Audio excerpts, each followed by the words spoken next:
Friends, मैं संदीप श्रीवास्तव। आज आपका फिर से एक बार हार्दिक स्वागत है हमारे यूट्यूब चैनल पे। फ्रेंड्स, उम्मीद करता हूँ कि आप लोगों के एग्ज़ाम की तैयारी बहुत अच्छी चल रही होगी और स्कूल में ऑनलाइन जो एजुकेशंस हुए हैं उसमें नियर अबाउट आप लोगों का एजुकेशन अच्छी तरीके से चल रहा होगा। और आने वाले टाइम में एग्जामिनेशन है, तो एग्जामिनेशन के थोड़ा प्रेशर को ईजी करने के लिए मैंने एक वीडियो का प्रेजेंटेशन मैं कर रहा हूँ और वो टॉपिक हमारा है shares and share capital, means accounting for share capital. Accounting for share capital. अब जब अकाउंटिंग फॉर शेयर कैपिटल हम स्टार्ट करने वाले हैं, उससे पहले ये ज़रूरत है कि हम लोग थोड़े से जो बेसिक टर्म्स हैं, basic terms about share capital, उसके बारे में हम लोग जान लें, ताकि आप लोगों को जो सम्स आप लोग करेंगे उसके लिए क्या हो जाएगा, आपको आसानी रहेगी। तो फ्रेंड्स, सबसे पहला जो टॉपिक है हमारा है शेयर एंड शेयर कैपिटल। यह है हमारा शेयर और शेयर कैपिटल। शेयर मतलब क्या होता है? शेयर मतलब होता है कि जो कंपनी की, जो मान लीजिए सपोज दैट ए कंपनी है, कंपनी की जो कैपिटल है, मान लीजिए कि कंपनी की जो कैपिटल है वो 100 रुपीज़ है। फॉर एग्जांपल, कंपनी की जो कैपिटल यानी कंपनी के पास जो भी कैपिटल वो 100 रुपीज़ का है और ये जो कैपिटल है वह क्या हुआ है, 5 लोगों ने इंट्रोड्यूस किया है। मान लीजिए कि 1 2 3 4 5 6 7 8 9 और 10% मिलके क्या किए हैं, इन्होंने इकट्ठा किया है 100 रुपीज़।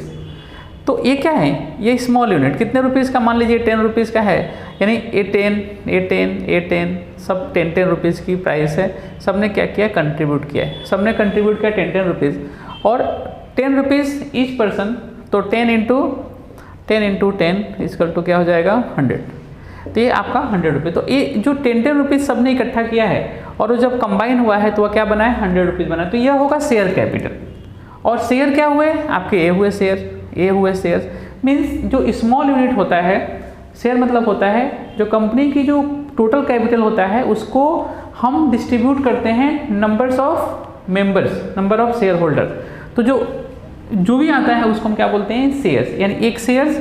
और जो सभी कंबाइन करते हैं, यानी इतने लोग, जैसे कि मान लीजिए ये है 10 23 जो भी लोग हैं, यानी 10 लोगों ने मिल के एक कैपिटल बनाया हुआ है, तो इसको हम क्या बोलेंगे, शेयर कैपिटल। तो कंपनी का जो टोटल कैपिटल होता है वह बहुत सारे नंबर्स में डिवाइडेड होता है और जो ईच नंबर होता है उसको हम बोलते हैं शेयर्स।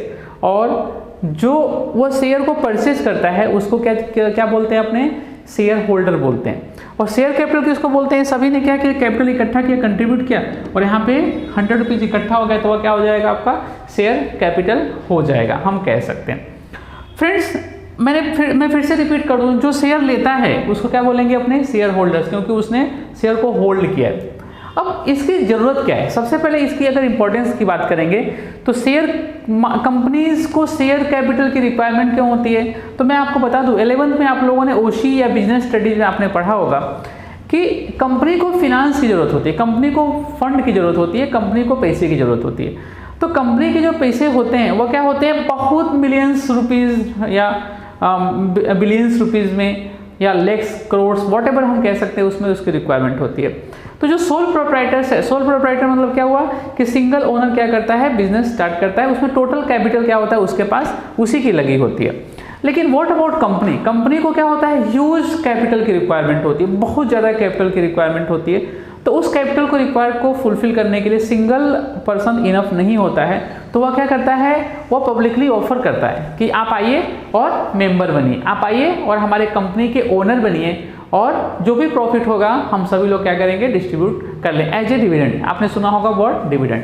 तो यह कंपनी के जो शेयर कैपिटल की नीड्स को, यानी कैपिटल की नीड्स को फुलफिल करने का एक सोर्स है जिसको हमने बोला है शेयर्स और शेयर कैपिटल। तो फ्रेंड्स, मैं फिर से एक बार रिपीट कर दूं, कंक्लूड कर दूं इसको। शेयर मतलब होता है स्मॉल यूनिट ऑफ कैपिटल और शेयर कैपिटल मतलब होता है कि जो भी यूनिट्स होते हैं वो सब कंबाइन जब होते हैं तो उसको हम क्या बोलते हैं, शेयर कैपिटल हम कह सकते हैं। दूसरा है security premium. Friend, security premium का मतलब होता है, सिंपल मतलब है कि सपोज दैट 10 रुपीज़ में शेयर आपने इश्यू किया, लेकिन आपको फेस वैल्यू जो है, शेयर कोई है उसकी FV मतलब फेस वैल्यू है 10 रुपीज़। अब आप चाह रहे हो कि उसको 11 रुपीज़ में क्या किया जाए, इश्यू किया जाए। तो ये क्या हो रहा है, 1 रुपीज़ का प्रॉफिट हो रहा है, तो इसको क्या बोलेंगे, प्रीमियम, सिक्योरिटी प्रीमियम। यानी अगर फेस वैल्यू से ज़्यादा अमाउंट पे आप शेयर को इश्यू करते हो तो ये कहा जाएगा प्रीमियम। और मैं यही समझा दूं, अगर 9 रुपीज़ में इश्यू करेंगे तो शेयर इश्यू ऑन डिस्काउंट, हम कहेंगे कि शेयर इश्यू ऑन डिस्काउंट, क्योंकि एक्चुअल वैल्यू थी उसकी 10 रुपीज़, आपने इश्यू किस में किया, 1 रुपीज़ लॉस करके, और उसको 9 रुपीज़ में इश्यू कर दिया, तो हम इसको क्या बोल सकते हैं, शेयर इश्यू ऑन डिस्काउंट। तो प्रीमियम का मतलब होता है कि जो फेस वैल्यू है, जो ओरिजिनल वैल्यू है, उससे ज़्यादा अमाउंट पे क्या करना, प्रीमियम, ज़्यादा अमाउंट पे शेयर को इश्यू करना, तो उसको हम बोलेंगे प्रीमियम। प्रीमियम का एक सिंपल मतलब है प्रॉफिट करना, लेकिन हम प्रॉफिट वर्ड यहाँ पे यूज़ नहीं करते हैं, पूरे चैप्टर में कभी भी प्रॉफिट का वर्ड हमने यूज़ नहीं किया है, नहीं कर सकते हैं, तो प्रीमियम ही होता है जो हमें कंसीडर करना पड़ता है। दूसरा अगर बात करेंगे शेयर फॉरफीचर, फ्रेंड्स बहुत IMP है, आप ध्यान से इसको सुनिएगा। शेयर फॉरफीचर का मतलब होता है कि सपोज दैट, शेयर फॉरफीचर का मतलब होता है फॉरफीचर। अब फॉरफीचर का मतलब क्या होता है, सपोज दैट आपने वर्ड सुना होगा एक, कि सपोज दैट मैं एग्जाम्पल दूंगा आपको कि आप बाइक लेके आए, बाइक किस पे लेके आए, लोन पे लेके आए, आप बाइक लेके आए लोन पे, और इसकी प्राइस क्या थी, 40,000 रुपीज़ में बाइक थी, आप लोन पे लेके आए, मीन्स आपने बैंक से लोन लिया बाइक परचेज करने के लिए, और आपने लोन कितना लिया, 40,000 पे, और मान लो कि आपने इसमें पेमेंट कितना कर दिया, 30,000 आपने पेमेंट कर दिया, 30,000 आपने 40,000 लोन लिया और 30,000 आपने क्या किया, पेमेंट कर दिया, बचा कितना, 10,000 बचा। अब कंपनी आपसे मांग रही है, यानी जो फाइनेंस कंपनी है, जो बैंक है, वो आपसे पैसे मांग रहा है, लेकिन आप 10,000 रुपीज़ दे नहीं रहे हो, क्या कर रहे हो, नहीं दे रहे हो, बोले हमारे पास नहीं है, वॉटएवर जो भी है, आप उसको दे नहीं रहे हो, तो कंपनी क्या कंसिडर करती है, उसको अनपेड कंसिडर करती है, कि हम पैसे मांग रहे हैं वो हमें मिल नहीं रहा है। बैंक क्या बोलेगा कि हम पैसे मांग रहे हैं, मिल नहीं रहे, तो बैंक क्या करेगा, आपसे कंटाल जाएगा मांग के, तो लीगल ऑब्लिगेशन में चला जाएगा और क्या बोलेगा कि ठीक है आप नहीं दे रहे हो, तो ऐसा करो, आप बाइक हमारे पास, बाइक को क्या करेगा, वो फोरफीच कर लेगा, जिसके लिए उसने लोन दिया था, तो बाइक को क्या करेगा, वो अपने कस्टडी में लेगा, उसको हम बोलते हैं फोरफीचर, यानी फोरफीचर। दूसरा, बाइक तो ले ही लिया उसने, लेकिन जो आपने 30,000 रुपीज़ भी आपने जो भरा था, वो भी क्या करेगा, वो अपने पास ले लेगा, उसको रिटर्न नहीं देगा, इसको हम बोलते हैं फोरफीचर।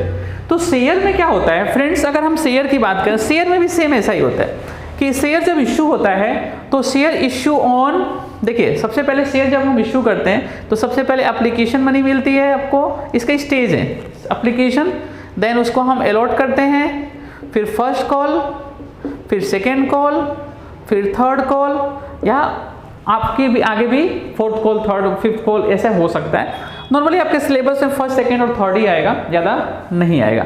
तो सेम क्या हो रहा है कि एप्लीकेशन के टाइम में आपको पैसा मिल गया, अलॉटमेंट पे मिल गया, लेकिन थर्ड कॉल जब आपने मांगा तो पैसा नहीं मिला, तो क्या होगा, थर्ड कॉल का नहीं मिला, बाकी तो मिला, तो यहाँ से कंपनी क्या करेगी कि जो टोटल आपने क्या किया है, शेयर्स के अमाउंट आपने भरा है, वह क्या करेगी, फोरफीच कर लेगी, और उसके साथ साथ आगे जो शेयर्स आपको दिया है वो शेयर्स पे क्या करेगी, आपसे ले लेगी, तो इसको बोलते हैं फोरफीचर्स। फ्रेंड्स एग्जाम के प्रोस्पेक्टिव से मोस्ट IMP है, इसको ध्यान से आप सुनिएगा, क्योंकि कंफ्यूजन ये होता है कि शेयर भी ले लिया और application allotment, first call, second call लेने की जरूरत क्या है, तो वो ले ही लेते हैं, क्योंकि आपने जो भरा है पेमेंट, वो क्या करेगी, वो कंपनी उसको फोरफिट कर लेगी, अपने पास, अपने कब्जे में ले लेगी, और हिंदी में उसको बोलते हैं जब्त करना, क्या करेगी, उसको जब्त कर लेगी, सभी टोटल चीजें क्या करेगी, वो ले लेगी।